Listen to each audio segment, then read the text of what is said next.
We're now joined by North Central Sports Information Director Clark Teuscher. Clark, thanks for coming by. Thank you, Alex. The men's indoor track and field team kicked off its season last week. To say they dominated, it's almost an understatement. Yeah, they put away a team of about 11, field of about 11 teams at the Carthage Private College Invitational. Actually didn't run a lot of the heavy hitters in the running events. The top guys that did performed very well. We had 4 provisional qualifying marks for the national championships in the field events. Bobby Kapuska set a school record in the weight throw indoors. Zach Heerspink, a sophomore who was hurt during the outdoor season last year, qualified in the high jump and the long jump. He was the top qualifier left out of last year's indoor championships in the high jump. Okay. So a personal best for him in the opening meet of the year. So a lot of strong signs, and a lot of guys still waiting to open up their season this Friday at home. And you hear it kind of a lot, provisional qualifier with track and field. To the casual track and field fan, what exactly does that mean? Well, the NCAA has 2 sets of qualifying marks for the national championships. They have the automatic qualifiers, which are based off the average national championship finishes from the past 5 or 6 years. And then you have the provisional marks, which are based on what it takes to be an All-American during that same time period. And the automatic marks obviously are automatic, and you hit that and you're into the championship.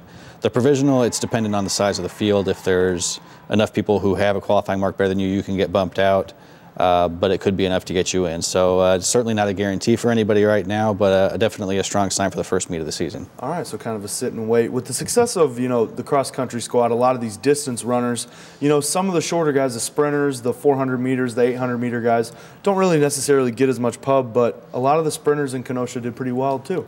Yeah, absolutely. Several high finishes in the 55 and the 200 meter dashes. We have an All-American from last season, Dan Benton, in the 200 and 400, who hasn't started his season yet. They have a transfer from the University of Illinois that's going to be competing in the same events.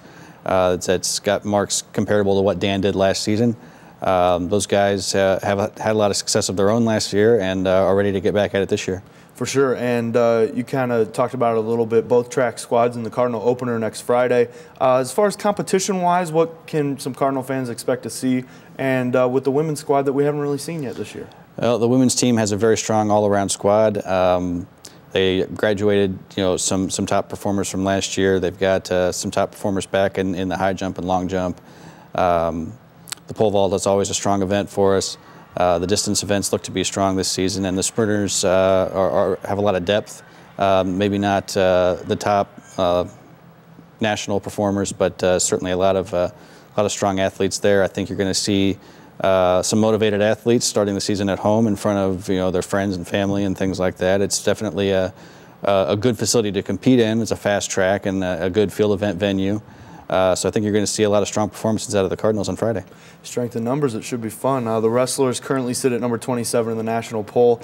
With a strong showing at Manchester, they kind of showed why. Yeah, they were in a field that also included the champion was the University of Indianapolis, a solid NCAA Division II program. Those are a lot of athletes that are on scholarship money. So certainly some stiff opposition, which was good for the team to go up against. We still had 3 individuals coming up with individual championships. Nathan Fitzenreiter and Billy Malone, 2 of the usual suspects. We had a freshman named Tom Ambrose who stepped up at the 125-pound class and won there as well. Okay, so a lot of good things going on there. And we've talked a lot of basketball today, but we're not done yet. Michelle Roof's team, you have to have the feeling that if somebody on that team can shoulder the scoring load, they're really going to break through here.